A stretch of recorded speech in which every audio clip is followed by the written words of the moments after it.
I want to talk about all of this with Republican National Committee Chairman Reince Priebus, who joins me now. Thank you very much for being with me, sir. Thank you. Thank you very much. I certainly wish it was under better circumstances, and obviously it is very important tonight to remember the man that he was, the father of 9, the grandfather of 28, the man with an incredible sense of humor. But while I have you, I do want to ask you about the politics. President Obama, according to our Jake Tapper, will indeed nominate another justice to fill Justice Scalia's seat. Your reaction? Well, first of all, I think the most important thing is to remember the family, remember Justice Scalia, remember his kids, grandkids, you know, pray for peace in their family. I think that's what's most important. You know, the politics, I think there'll be plenty of time for the politics, but for tonight, I think it's best that we remember the family and obviously an incredible American in Justice Scalia. You know, it's interesting because we have already heard some of the candidates for president weighing in. Ted Cruz, for example, tweeting that we should wait for the next president to choose a justice. Mitch McConnell saying the same thing. Harry Reid on the opposite side saying the president should make a nomination. But at this point, you don't want to jump in. Well, I mean, for me, I mean, as chairman of the Republican National Committee, I mean, my job is always politically charged by nature. You know, I leave that up to the leadership of the United States Senate to make their choices, especially on a night like tonight. But I think you ought to take your direction from the leader of the Senate, Mitch McConnell. He's in control of the Senate. He's in control of the votes. I think, you know, I would just take direction from Mitch McConnell at this point. All right, Reince, I do want to bring in my colleagues, Dana Bash, our chief political correspondent, also Jeffrey Toobin, our CNN senior legal analyst and expert on the Supreme Court. I want them to be able to ask you some questions as well. Dana first.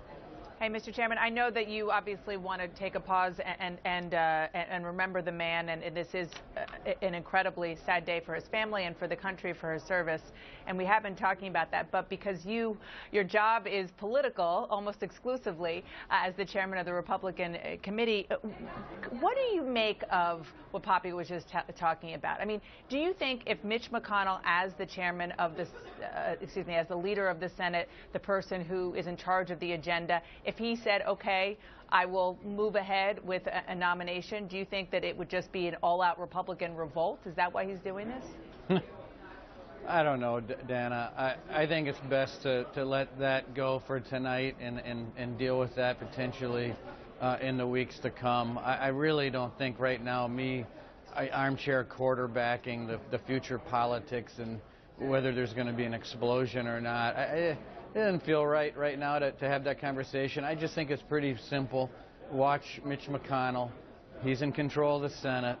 Look at what he says, and my guess is that's what's going to happen. But, you know, I think that's about as far as I'll take it for tonight. We're getting ready for a debate. Obviously, we're sad about the news, and I just feel like I'm in a really, I'm in the right place, I think, as chairman of the party to take that position, at least for tonight.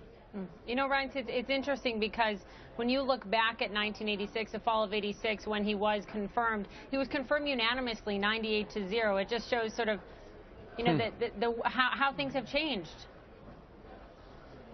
Well, I mean, certainly lately that's the case. Things are very politically charged, and obviously both parties are pretty adamant, and I think the country's pretty split. So, I mean, we obviously have been through a few presidential elections that have been very charged, and I think that's where we are right now, and we have to obviously put our best candidate forward. That's what we're going to talk about tonight. I'm sure we're going to talk about Justice Scalia and his legacy and what it means for our country moving forward. I'm sure our candidates are going to talk about those issues that are really important. I mean, picking a president is obviously it's a very solemn reminder about the types of decisions a new president has to make. And so I'm sure those are things that our candidates are going to talk about tonight. Reince, can I ask you a question about sort of how Republicans will look at this issue?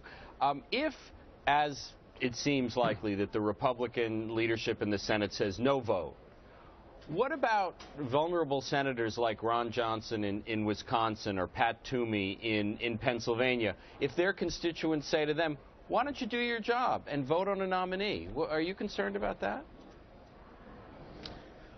I'm not tonight. I think tonight's more about reflecting on a great American and an incredible justice and just a conservative scholar on the court.